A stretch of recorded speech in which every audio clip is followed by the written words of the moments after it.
आज हमें अध्याय 1 की प्रश्नावली 1.1 का 6वां प्रश्न सॉल्व करना है, जिसमें व्याख्या करना है कि यह संख्या इस संख्या के भाज्य क्यों है।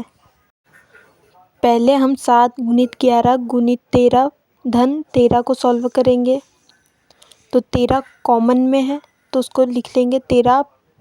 7 गुणित 11 धन 1, इसको सॉल्व करेंगे तो 11 7 77 धन 1 78 होगा। इसको हम 13 गुणित 78 भी लिख सकते हैं।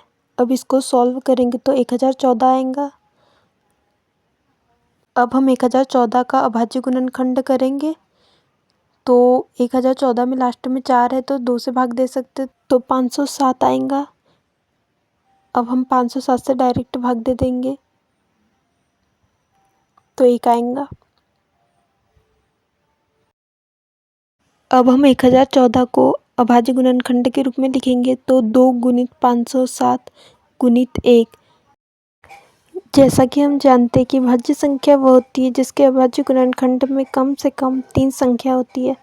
तो चूँकि इसमें कम से कम 3 संख्याएं हैं,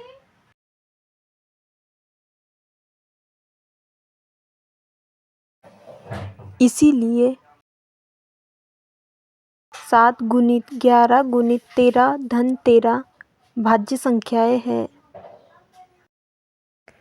अब हम 7 गुणित 6 गुणित 5 गुणित 4 गुणित 3 गुणित 2 गुणित 1 धन 5 को सॉल्व करेंगे कि ये भाज्य संख्या है कि नहीं है। इसे हम ऐसे भी लिख सकते हैं 7 गुणित 2 गुणित 3 गुणित 5 गुणित 2 गुणित 2 गुणित 3 गुणित 2 गुणित 1 धन 5। यहाँ पर 2 और 2 और ये 3 कॉमन में आ जाएगा। जो कॉमन आएगा उसको लिख लेंगे तो 2 गुणित 3 और जो बचा उसे लिख लेंगे तो 7 गुणित 5 धन 5। अब इसको सॉल्व करेंगे तो 3 दूनी 6 6 दूनी 12 12 और इसको सॉल्व करेंगे तो 7 अपना 35 और प्लस 40। 12 गुणित 40 को सॉल्व करेंगे तो 480 आएगा। अब हम 480 का अभाज्य गुणनखंड करेंगे तो एंड में 0 तो 2 से भाग देंगे तो 240 आएगा। फिर 240 में 2 से भाग देंगे तो 120 आएगा। फिर 120 में 2 से भाग देंगे तो 60 आएगा। फिर 60 से भाग दे देंगे। अब 480 को अभाज्य गुणनखंड के रूप में लिखेंगे तो आएगा 2 गुणित 2 गुणित 2 गुणित 60।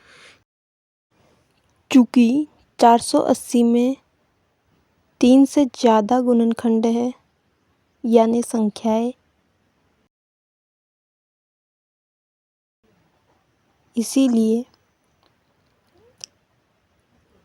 7 गुणित 6 गुणित 5 गुणित 4 गुणित 3 गुणित 2 गुणित 1 धन 5 भाज्य संख्याएं हैं।